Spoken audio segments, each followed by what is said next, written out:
Salut, salut, salut et bienvenue dans un nouvel épisode de French Mornings, le podcast. Je suis Elisa et sur ce podcast, je t'aide à progresser en français grâce à des conversations intéressantes, des interviews et surtout grâce à des sujets passionnants. Avant de commencer, tu dois savoir quelque chose. La conversation que tu vas entendre avec Leïna est en français à vitesse réelle et sans aucune explication.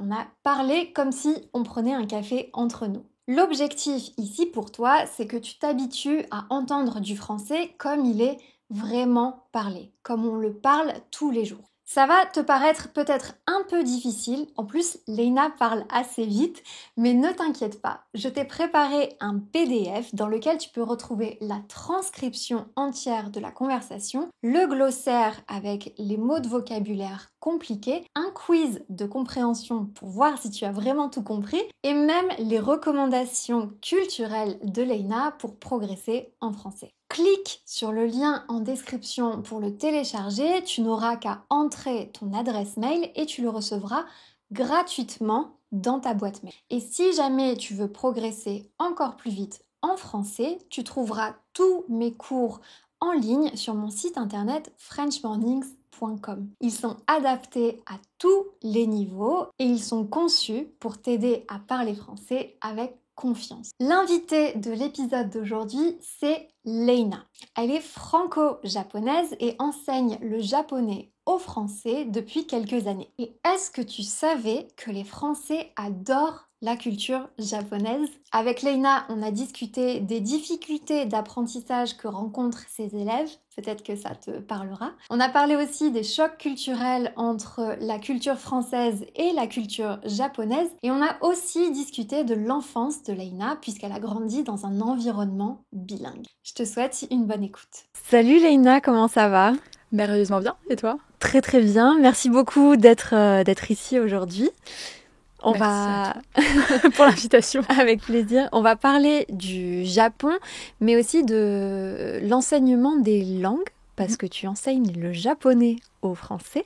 Est-ce que tu peux nous en dire plus, te présenter un petit peu en détail pour les auditeurs? Carrément. Alors moi, je suis franco-japonaise, donc mon père est français et ma mère est japonaise. Et en fait, j'ai grandi entre la France et le Japon. Donc tous les étés, j'allais à l'école japonaise pendant un mois.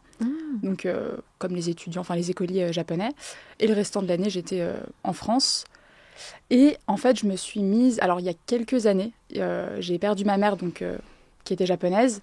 Et là, j'ai commencé un peu à renier mon côté japonais. Vraiment, je voulais plus trop en entendre parler. Jusqu'à ce qu'une amie me demande de lui enseigner le japonais. Et j'avoue que j'étais pas forcément hyper partante à ce moment-là parce que je voulais vraiment m'en éloigner le plus possible. Mais je me suis dit, bon, pourquoi pas, c'est une amie et j'y ai pris goût. Donc j'ai commencé à lui enseigner le japonais. Elle a commencé à parler japonais et j'ai fait la même chose avec d'autres élèves en ligne. Et c'est là que je me suis dit, en fait, pourquoi pas. Et je me suis rendu compte que beaucoup de Français étaient intéressés par le Japon, étonnamment, vraiment beaucoup. Et c'est là que j'ai commencé en fait à faire des petites vidéos sur les réseaux par-ci par-là et je me suis rendu compte qu'il y avait vraiment une demande, enfin beaucoup de Français voulaient apprendre le japonais finalement. Et j'y ai pris goût et c'est là que j'ai lancé Zero to Japan, qui va avoir 4 ans en septembre. J'ai l'impression de parler d'un bébé, mais qui va avoir on a des bébés qui ont le même âge. Exactement. Et puis voilà un peu comment s'est lancée l'aventure japonaise, franco-japonaise on va dire. Et aujourd'hui, j'ai lancé une formation en ligne pour permettre justement aux francophones, aux Français d'apprendre le japonais pour leur futur voyage au Japon, pour qu'ils puissent vraiment être en immersion sur place. Et aujourd'hui, on a un peu plus de... Alors je dis on, mais Zero to Japan a un peu plus de 2500 étudiants qui apprennent le japonais et voilà un peu où j'en suis aujourd'hui avec Zero to Japan. Félicitations. Merci. Et donc tu disais que tu as découvert petit à petit que les Français aimaient beaucoup la culture japonaise. Alors j'ai appris la semaine dernière le mot nipponophile. Ouais. Donc on sait aussi que les Japonais aiment beaucoup la France, mais tu t'attendais pas à ce que les Français aiment autant le Japon ? Je m'attendais pas du tout à ça. Alors, pour la petite histoire, entre guillemets, au lycée, quand je passais le bac japonais, je vais à mon examen et je vois quelques personnes qui passaient le bac japonais, enfin des Français, et ils avaient tous des cheveux colorés, des tenues un peu, voilà. Et pour être tout à fait honnête, moi, ça m'embêtait dans un sens parce que je me disais, mince, c'est pas le vrai Japon. Enfin, donc voilà. Et en fait, en lançant Zero to Japan, je me suis vraiment rendu compte que les gens avaient une vraie passion pour le Japon, hors animé. À savoir qu'il y a quelques années, la France était le plus gros consommateur de manga et d'animé japonais. Ah, c'est fou. Ouais. Et en fait, ça m'a vraiment étonnée de voir qu'il y avait autant de personnes qui étaient passionnées, qui rêvaient en fait du Japon. Et j'ai vraiment appris à aimer aussi tout ce qui est animé, manga, que je regardais pas du tout avant. Et j'ai vraiment appris à aimer ce monde qui est un monde vraiment à part, mais qui est top, quoi, pour le coup. Donc ouais, c'était assez impressionnant de voir qu'il y avait autant d'intérêt pour le Japon. Et qu'est-ce qui motive vraiment tes élèves? Alors, est-ce que c'est uniquement le fait d'aller voyager au Japon ou c'est plus vaste que ça? Alors, en fait, les mangas et les animés, c'est un pied dans la porte. Donc tout le monde commence par ça. Et ensuite, ils ont ce souhait de découvrir toute la tradition, la culture japonaise. Donc ils vont au Japon. Mais en fait, quand ils vont au Japon, enfin avant leur voyage, leur souhait, c'est de vivre un voyage incroyable, donc le voyage de leurs rêves, et surtout en revenir transformés. Ça, c'est quelque chose que j'ai beaucoup entendu, et que, avoir une transformation intérieure, je pense, parce que le Japon, ça a ce côté très... c'est un pays qui était fermé pendant très longtemps, donc il y a un côté très traditionnel, et c'est vraiment ça que recherchent les personnes, quoi. Revenir un peu transformé et vraiment vivre le voyage à fond, et découvrir le Japon profond, quoi. Donc... Alors, imaginons que moi, je veuille aller au Japon. Ouais. Est-ce que tu peux m'apprendre juste quelques petites bases rapidement, juste à me présenter, par exemple? Ouais, carrément. Ok. Alors, on va commencer. Non, alors déjà, la première phrase, qui est vraiment la phrase d'introduction quand tu te présentes, hajimemashite. Hajimemashite. Hajimemashite. Memashite. Ouais, c'est ça, hajimemashite. Et en fait, ça veut dire enchanté. C'est l'équivalent de enchanté. Okay. Quand tu commences une conversation, quand tu rencontres quelqu'un, vraiment, c'est la première chose que tu dis. Et après, tu peux dire comment tu t'appelles, par exemple. Ce sera Watashi wa Elisa desu. Elisa desu. Voilà. Watashi. J'ai déjà oublié le premier mot qui était très très long. Alors, haji memashite. C'est ça. Je te laisse le dire d'une traite. Hadi memashite. Ouais. Watashi wa Elisa desu. Exactement. Ok. Donc ça, c'est enchanté. Je m'appelle Elisa. Et après, je sais pas, tu veux savoir dire j'ai 32 ans. Ok. L'âge. C'est compliqué? Alors, non, en fait, c'est vraiment hyper... Enfin, en fait, si tu sais compter de 1 à 10, c'est hyper simple. Ok. Donc, t'as 32, tu m'as dit? Oui. Ok. J'étais buguée sur 22. Donc, tu prends le 3 qui est 5. 5. Qui veut dire 3. Je qui est 10. Et 2. Donc, Sanju ni. Sanju ni. Sai. Des. Sanju ni sai des. Exactement. Ok. Donc, Sanju ni sai, tu peux le dire d'une traite. Et le des à la fin. Sanju ni sai des. Exactement. Ok. Merci. Tu vas faire le début, reprendre...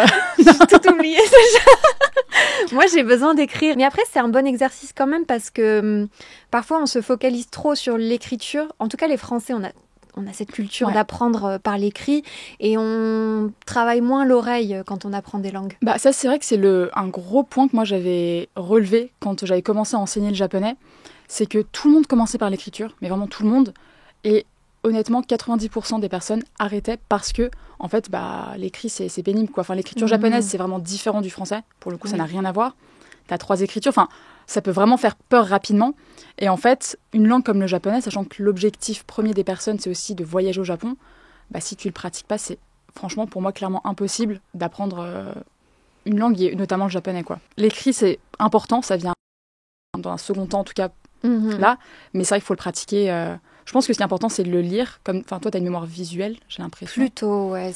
J'ai besoin d'avoir un support écrit. Ouais. Et même ensuite, quand je repense à un mot, etc., si j'ai pris un carnet de notes, je vois exactement sur la page où est-ce qu'il est écrit, en quelle couleur. Où est-ce que la phrase s'arrête, à quelle ligne. Ouais. Je suis exactement pareil. Mais finalement, je pense que si tu lis les 3... Enfin, tu vois, tu as la mémoire visuelle, la mémoire auditive... kinesthésique. Et je pense qu'il faut lier vraiment un maximum de choses pour maximiser ton apprentissage, quoi. Donc, Et à tes élèves, justement, qui se découragent un petit peu à l'avance en se disant « Ah là là, j'aimerais vraiment parler japonais, mais ça m'a l'air d'être une langue compliquée, tellement éloignée du français. » Qu'est-ce que tu leur donnes comme conseil pour un peu dédramatiser déjà, le premier conseil, c'est que... Alors, c'est un conseil, mais en même temps, c'est quelque chose que j'avais mis en place, c'est de commencer à pratiquer dès le jour 1. Dans un premier temps, vraiment de parler dès le jour 1, parce que c'est là que tu vois des progrès. En fait, Si dès le premier jour tu parles et que tu t'entraînes sans te morfondre sur l'écriture, tu vois des progrès, donc c'est encourageant. Et tu dis, bon, j'apprends vraiment des choses concrètes, je suis capable de dire quelque chose, c'est cool. Donc déjà, c'est la première chose. Et la deuxième chose, ça va être de s'entourer.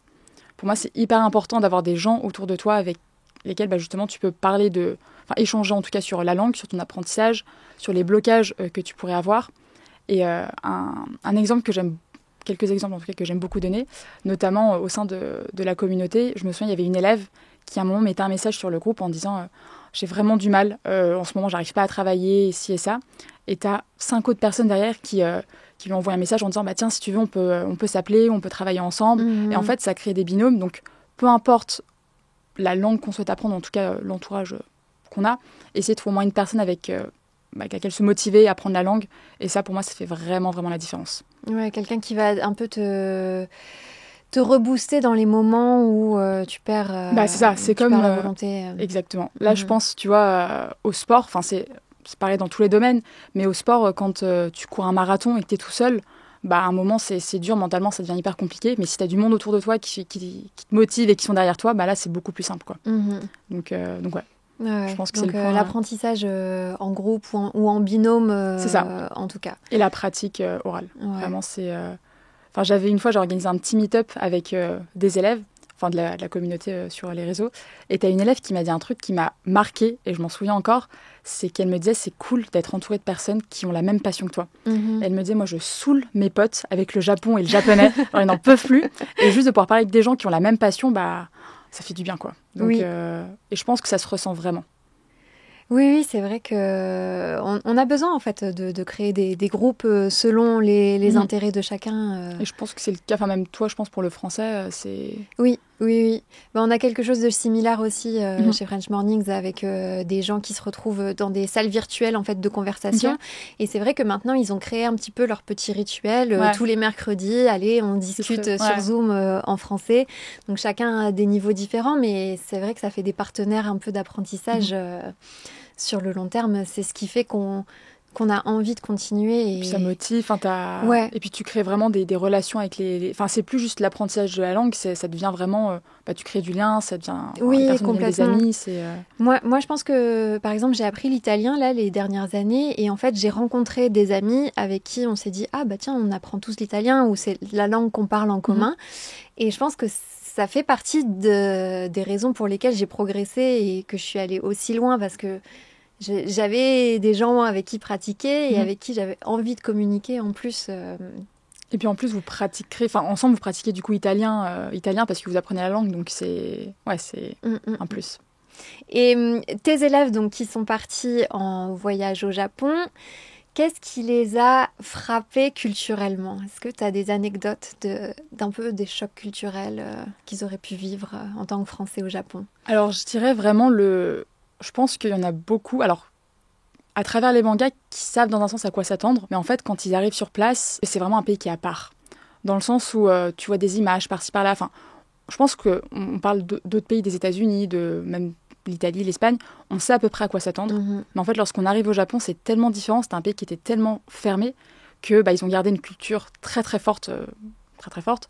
Et je pense que ce qui les a vraiment, c'est pas vraiment choqués, mais qui les a étonnés, le respect déjà qu'il y a. Un truc tout bête, et on en parle souvent, mais le fait que personne ne traverse au feu rouge, que personne, dans le métro, tout le monde fait la queue. Vraiment, t'as une queue quand t'arrives, tu fais la queue.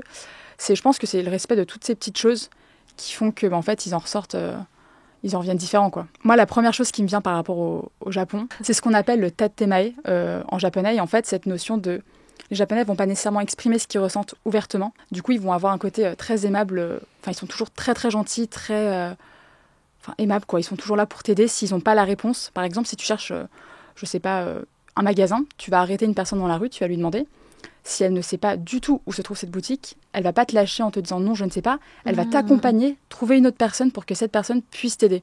Donc il y a vraiment ce côté où ils veulent vraiment t'aider. C'est pas forcément des chocs culturels dans la façon de faire des choses, mais vraiment dans la façon d'être dans le comportement et le rapport aux autres. Ouais. Et... Ça me fait penser à une phrase qui n'existe pas en japonais, qui est en France, c'est le mot solidarité. Au Japon, c'est un truc qui est tellement naturel que ça n'existe. Enfin, t'as pas le mot solidarité, quoi. Parce que c'est ancré en eux, enfin, c'est normal. C'est intéressant parce que tu vois, j'imaginais pas que ce soit J'imaginais une société où c'était un petit peu plus individualiste, mais c'est pas le cas. Non, alors, en fait, c'est marrant parce qu'il y a un côté mixte dans le sens où, par rapport aux autres, ils sont là pour aider les gens si t'as besoin. Enfin, si t'as besoin d'aide, ils seront toujours là. Mais il y a un côté où, en fait, il y a aussi un côté individualiste où t'as aussi la classe sociale. Faut que toi, tu réussisses. Et d'où le côté un peu acharné au travail qu'ont les Japonais, quoi. Et c'est vraiment... sur ce point-là, il y a un côté individualiste où toi, il faut que tu réussisses. Faut que tu aies un bon rang, faut que ci, que ça. Par exemple, si tu es renvoyé de ton travail, ils vont pas le dire tout de suite à leur famille. Ils vont continuer d'aller au travail tous les jours, payer un espace de coworking. Oh là là. Et en fait, pour faire semblant d'aller au travail, t'as plein de petites choses comme ça parce que le rang social est hyper important au Japon, quoi. Donc sur ce côté, t'as un côté un peu individualiste, mais voilà. Et par rapport aux autres, ils sont vraiment ouverts. Enfin, ils sont là vraiment pour t'aider, quoi, si t'as besoin. Et est-ce que tu dirais que c'est de l'entraide juste comme ça au quotidien, ou alors c'est organisé un petit peu plus dans la société? Peut-être est-ce qu'il y a beaucoup d'associations ou ce genre de choses? Je pense que c'est plus au quotidien. Avec les gens autour de soi. Enfin, moi, je dirais plus que c'est vraiment au quotidien, quoi. T'as des assos, mais c'est pas autant qu'en France, par exemple, sur ce point-là, en termes d'associations. Donc, mais c'est vraiment plus au quotidien. Oui. Sur les petites choses. Enfin, c'est des petites choses qui font que. Oui, et je pense que j'avais aussi cette image d'une société assez individualiste et un peu solitaire, parce qu'on dit toujours, au Japon, le taux de natalité, il baisse, les gens, ils n'arrivent pas à faire de rencontres, donc il n'y a pas de couple. En fait, c'est ça, et puis surtout que les femmes, aujourd'hui, il y a une forme d'émancipation dans un sens, où à l'époque, la femme, elle était à la maison, elle s'occupait des enfants, et aujourd'hui, elle veut beaucoup plus travailler, être plus indépendante. Donc il y a ça, il y a aussi le fait que dans les grandes villes comme Tokyo, c'est des appartements qui sont relativement petits, ils sont pas très très grands, donc tu peux pas non plus avoir 4 enfants, enfin ça, c'est pas vraiment ça au Japon. Et une petite anecdote, c'est que l'année dernière, on était au Japon, et t'avais plus de personnes avec des poussettes, avec des chiens dedans, que d'enfants. C'est vraiment un truc, c'est des petits chiens, mais t'as plus, enfin donc il y a vraiment un petit souci à ce niveau-là. Ça en dit beaucoup sur notre société, non mais vraiment. Je crois, donc t'as un gros problème de natalité. Enfin, une année, ils vendaient plus de couches pour personnes âgées que pour enfants, quoi. Ah oui, donc le problème, il est vraiment énorme. Ah oui, non, c'est vraiment... c'est global, mais au Japon, d'autant plus. Oui, je sais que Japon et Corée, mais ça devient un vrai problème parce que, en fait, à un moment donné, il n'y aura plus de Japonais, quoi. Donc ouais, c'est... Et puis, il y a même un autre souci, entre guillemets, qui sont en train un peu de régler, c'est qu'il y a beaucoup de Japonais qui ont le même nom de famille, ce qui fait qu'à un moment donné, ils auraient tous le même nom de famille. Alors, c'est poussé. Mais en fait, tu as beaucoup de noms de famille qui sont similaires. Moi, c'est Nishimura. En décembre, j'ai rencontré une fille qui avait le même nom de famille. Enfin, donc, voilà, c'est des petites choses, mais ouais. Oui, moins il y a d'enfants, moins il y a de noms de famille différents, quoi. Ouais. J'imagine. Donc, c'est intéressant, ça aussi. Pour les chiens, écoute, les chiens auront des noms de famille. Mais ouais. Et donc, toi, tu as grandi dans un environnement bilingue. Ouais. Comment est-ce que tu as appris à la fois le français et le japonais? Est-ce qu'il y avait une organisation un petit peu à la maison spécifique? Ouais, alors, oui et non. Enfin, quand j'avais 3 ans, en gros, on est allé au Japon et on parlait pas japonais à ce moment-là. Et pour la petite anecdote, mon grand-père, donc je viens d'une famille vraiment traditionnelle japonaise, hein. Et mon grand-père prend ma mère à part et lui dit « Écoute, je suis désolée, mais tant que tes enfants ne parlent pas japonais, vous pouvez pas revenir au Japon. » Du coup... Ça pose les bases. Ça pose les bases. Donc, comment dire que quand on est rentré en France, ma mère nous a inscrites à l'école japonaise dans la foulée, hein. Donc, on a fait la petite section dans une école japonaise. Et je suis rentrée dans une école française en moyenne section. Et en fait, tous les mercredis, j'allais à l'école japonaise pour apprendre le japonais. Et à la maison, je parlais japonais avec ma mère. Elle nous parlait en japonais. Elle parlait aussi français, mais pour qu'on puisse pratiquer la langue. Avec mon père, on parlait français. Et par contre, à table, on avait interdiction de parler japonais. Parce que mon père ne parlait pas japonais. Ah oui, d'accord. Pour pas que... c'est ça. Après, en grandissant, l'été, comme je te disais, on allait à l'école japonaise pendant 1 mois. On faisait aussi un summer school après l'école japonaise au Japon. Donc, c'est vraiment un été langue. Ouais, mais c'était très axé, en fait. Enfin, il y avait une vraie volonté, de vous enseigner le japonais au maximum. Oui, à haut niveau, j'ai envie de dire. C'est ça. Ouais. Déjà, de par mon grand-père qui nous a un peu forcé la main. Et même, je pense que ma mère voulait quand même nous transmettre la langue. Et c'est un gros plus. Aujourd'hui, je suis hyper contente d'avoir eu ça. Bon, j'avoue que quand t'es plus jeune... L'été enchaîné japonais plus anglais, bon, un truc que j'ai remarqué beaucoup chez les franco-japonais, c'est qu'à partir d'un certain âge, tu renies un peu le côté japonais. Tu veux vraiment plus trop en entendre parler. Et du coup, notre mère continue de nous parler en japonais, mais nous, à un moment donné, on répondait en français aussi.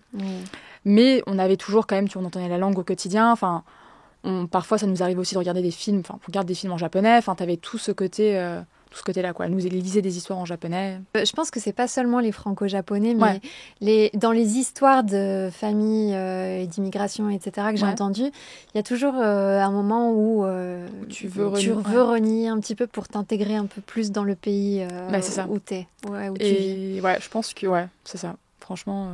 Mais aujourd'hui, je suis vraiment contente qu'elle ait poussé. Oui. Et au-delà de Zero to Japan, donc ton business aujourd'hui, est-ce que le fait d'être bilingue et franco-japonaise, ça t'a donné d'autres opportunités ? Déjà, donc il y a eu Zero to Japan donc, que j'ai pu lancer grâce à ça. Et là, tu vois, donc là, il y a Zero to Japan qui tourne bien aujourd'hui. Et du coup, j'aimerais bien possiblement faire autre chose en parallèle. Et je discute avec une boîte japonaise, justement, pour laquelle, justement, je pourrais peut-être travailler. Enfin, je sais pas encore, mais disons que ça me permet d'avoir pas mal de contacts au Japon aussi. Et puis, il y a aussi toute l'ouverture d'esprit que j'ai eue depuis plus jeune, qui fait que, moi, je pense que ça m'a permis, en fait, de rencontrer plein de personnes différentes et d'avoir plus d'opportunités, en tout cas au Japon. Et je parlerais plus d'opportunités, en tout cas professionnelles, au Japon, quoi. Au niveau personnel, ça n'a pas vraiment au niveau personnel, tu crois ? Alors, au niveau personnel, je pense que, si on parle vraiment personnel, je pense que j'ai une ouverture d'esprit qui fait que... Alors, ça fait peut-être un peu, voilà, mais j'ai grandi avec la double culture, donc forcément, la triple avec la culture américaine, parce que j'ai aussi de la famille aux États-Unis. Mais je pense que j'ai aussi... ça m'a permis de rencontrer aussi différentes personnes, en fait. Je pense que c'est surtout ça, rencontrer différentes personnes. On a des amis franco-japonais aussi. Enfin, c'est plus ça, mais pas... En fait, il y a une grosse période où j'ai vraiment mis le Japon entre parenthèses. Et je me suis vraiment rouverte au Japon il y a 3 ans et demi, 4 ans, quand j'ai lancé Zero to Japan. Donc c'est plus un processus. Après, je m'intéresse de plus en plus au Japon. Enfin, d'avoir lancé Zero to Japan, j'ai pu redécouvrir plein de choses. Et j'envisage aussi plus tard peut-être de vivre au Japon. Parce que... tu vois, tout ce qui... j'aime beaucoup les valeurs qui sont véhiculées là-bas, toute la partie un peu aussi culture, respect de l'autre. Donc, disons que j'ai un accès direct à ça si je le souhaite. Donc, c'est plus ça. Ouais, complètement. Les valeurs, tu vois, tout le côté un peu minimaliste aussi qu'il y a là-bas. Donc ouais. Et est-ce que, justement, tu trouves qu'il y a des valeurs japonaises ou des concepts ou même, je sais pas, des objets du quotidien qui devraient être... adopté par la France? Moi, le premier truc qui m'est venu là, j'y pensais ce matin en faisant mon petit déj, c'est les baguettes. Alors, je sais que c'est très pénible à utiliser, vraiment. Moi, j'adore. Ah ouais? Ouais. Cool, tu gagnes des points là. Non, je sais que c'est pénible parce que faut savoir s'en servir, mais en cuisine, moi, je sais que je trouve ça trop... Enfin, quand je cuisine le matin, quand je fais mes œufs brouillés, par exemple, je les fais avec mes baguettes parce que je trouve ça trop pratique. Donc, c'est des petites choses. Après... du quotidien. Non, ou pas forcément des objets, mais juste des concepts ou des façons de faire les choses. Le respect d'autrui, mais qui peut être un peu poussé au Japon. Mais tu vois, un truc tout bête, mais par exemple, dans les rues, les rues sont très très propres au Japon, t'as pas de papier par terre, et pourtant t'as pas de poubelle dans les rues. Et en fait, les personnes gardent leurs affaires dans leur sac et vont jeter leurs déchets chez eux. Et en fait, il y a vraiment... ça rejoint le respect d'autrui, quoi. Dans le sens où tu respectes... chez toi, tu laisserais pas tes papiers traîner. Du coup, dehors, les personnes gardent leurs affaires. Je pense que c'est vraiment la partie respect qui peut être un peu poussée parfois et excessive au Japon. Mais il y a un côté vraiment agréable à ça aussi, quoi. Qui te donne aussi envie d'être beaucoup plus respectueux, beaucoup plus... Oui, parce que en fait, c'est à chaque fois, on a des comportements qui s'adaptent au comportement des autres. En fait. Si tu vois que personne va jeter son papier par terre, évidemment que tu vas faire encore plus attention à pas... Et je pense que ça, tu vois, c'est quelque chose qui est vraiment enseigné quand ils sont jeunes. Enfin, moi, j'ai été à l'école aussi en primaire, surtout au Japon. Et un truc qui est assez marrant, c'est que tu manges, en tout cas moi, dans mon école... On mangeait en fait dans la classe, donc on avait les bento japonais classiques. Et quand on a fini de manger, donc une fois que tout le monde a terminé son repas, on nettoyait toute la salle tous ensemble. La prof ne faisait rien. On nettoyait le sol, on passait le balai, on se brossait les dents tous ensemble. Enfin, il y a vraiment un côté communautaire que je trouvais, et qui était naturel surtout. Donc je pense que c'est quelque chose, on grandit avec au Japon. Et tu parlais de seconde nature, que ça fait vraiment partie d'eux. Je pense que ça fait vraiment partie d'eux parce qu'ils ont grandi avec. Quand j'étais à l'école japonaise au Japon, j'avais tendance à avoir mon livre, tu sais, devant moi, levé quoi. Et j'ai une amie qui me dit non, faut que ton livre il soit à plat pour pas qu'en fait il y ait qu'il y ait pas un mur entre la prof et toi. Ah, ok. C'est un truc tout bête, mais juste d'avoir aplati ton livre, ton carnet, en fait, tu as un rapport qui est plus proche. Je pense que tu es plus proche de ton prof, qui fait que tu as un rapport différent. Quoi. On est dans un espace collectif, exactement. Donc on pense collectif. C'est ça. Et c'est poussé jusqu'à là. Ouais. C'est super intéressant. Donc, c'est des petites choses comme ça que je trouve, qui sont fascinants et pour le coup, que je trouve cool, quoi. Trop, trop bien. Et est-ce qu'il y a un mot ou un concept japonais qui n'est pas traduisible en français et à l'inversement aussi? Alors, du coup, moi, je dirais en japonais, serait le tatemae, où tu montres pas... En fait, tu exprimes pas vraiment ce que tu ressens. Alors, les Japonais sont très lisses, donc ils évitent la confrontation, ils n'aiment pas la confrontation. Et donc, justement, tu verras beaucoup, par exemple, à Kyoto, c'est assez poussé, où constamment, les femmes sont souriantes, elles te sourient. Elles peuvent te détester, mais elles seront là de sourire. Donc, c'est vraiment un côté où on montre rien, on est juste respectueux dans un sens. Ce qui peut embêter certaines personnes parce que, en France, on aime bien aussi quand la personne s'exprime un peu. C'est ça. Et moi, je sais que j'ai un peu plus ce côté japonais pour le coup. Donc ça, je pense que ce serait ça, japonais, français. Et un mot français qui n'est pas traduisible en japonais, j'en parlais tout à l'heure, le mot solidarité, qui n'existe pas en japonais, quoi, parce que c'est naturel dans un sens. Donc ça, quand j'ai appris ça, j'étais assez surprise. C'est mon père, en fait, qui avait remarqué ça parce qu'il cherchait un nom japonais pour sa boîte. Et il m'a dit, ça n'existe pas. Alors, vraiment, il avait le nom en français, il voulait le traduire et c'était pas possible. Du coup, il l'a appelé Ishoni pour ensemble en japonais. Mais il m'a dit ça, en fait, il s'est renseigné, il a demandé à nos amies japonaises et c'est un mot qui n'existe pas. Trop intéressant. Ouais. Donc bon, on en apprend tous les jours aussi. Et alors, pour terminer, je vais te demander si tu as un mot ou une expression, cette fois-ci, préféré. Un mot qui te fait rire, un mot que tu trouves joli, un mot que tu aimes bien. Alors, il y a un mot qui me vient, qui n'est pas forcément un mot qui me fait rire pour le coup, mais qui représente vraiment bien la France dans un sens et que je trouve beau. Et de toute façon, ça signifie ça, mais l'élégance. En fait, j'avais fait un moment... j'ai fait des études, voilà. Mais dans la mode à un moment donné, pendant un semestre. Et on parlait beaucoup de l'élégance. On parle souvent d'élégance à la française, on entend beaucoup parler. Et je trouve que déjà, c'est un mot qui sonne bien. T'as un côté c'est vrai, c'est élégance. Un joli mot. Ouais, c'est ça. Ouais. Et je trouvais que pour le coup, ça représentait bien la France dans un sens.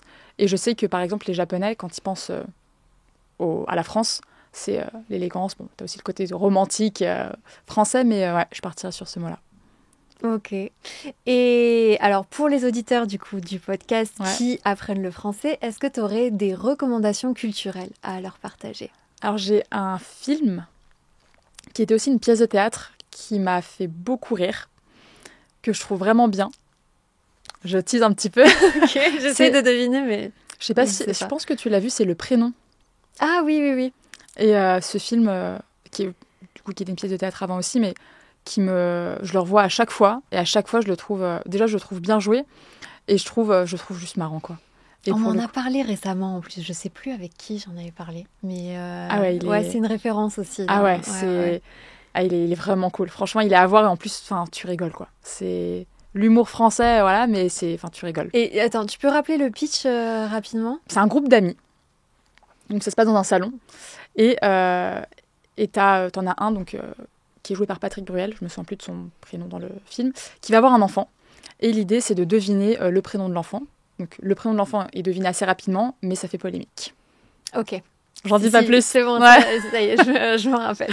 Et tout le long, c'est... Et les amis essayent de décourager, du coup, de donner ce prénom. Et ce qui fait qu'en fait, il y a plein de secrets après qui émergent de ça, d'autres amis. Enfin bref, et après, t'as l'épouse qui arrive, qui comprend rien à ce qui se passe, et qui en rajoute parce qu'elle comprend juste pas. Enfin bref, c'est... Donc des quiproquos. Exactement, c'est vraiment que des quiproquos. Okay. Et c'est... Ouais, je vais le revoir ce soir, je pense, du coup. Pas très bonne recommandation. Merci beaucoup, Léna. Ça m'a fait très plaisir. Plaisir partagé et... À bientôt. À bientôt.